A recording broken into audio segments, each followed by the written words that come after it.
Welcome you back again to another video lecture on Python programming, and in this video lecture go ahead and create a simple project that will help us to create factorials using recursion method. Now we go ahead and create a simple function and let the function name be factorial,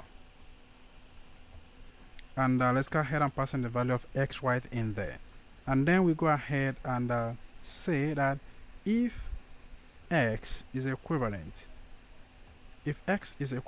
to 1, then we go ahead and return x, and go ahead and return x multiply by factorial of x minus 1. All right, now let's go ahead and say that y is equal to, go ahead and ask the user to input any number, is equal to integer of let's say inputs, and go ahead and say insert any number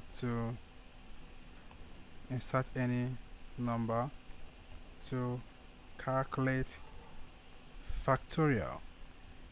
So insert any number to calculate factorial, and then go ahead and print out factorial of the given number y. And now let's go ahead and run this code and check it out. So insert any number to calculate factorial, let's say 5. I hit enter and the factorial of 5 is 120. And insert any number to calculate factorial, let's say 4, and that is 24. And insert again, let's say 7, and that is 5040. And the code is just ready before you. Go ahead and put it down in your system and play around with it. And if you have any question, please go ahead and use the question at the answer section, and I'm going to get back to you as soon as possible. Thank you so much, and I'm going to see you in the next video lecture.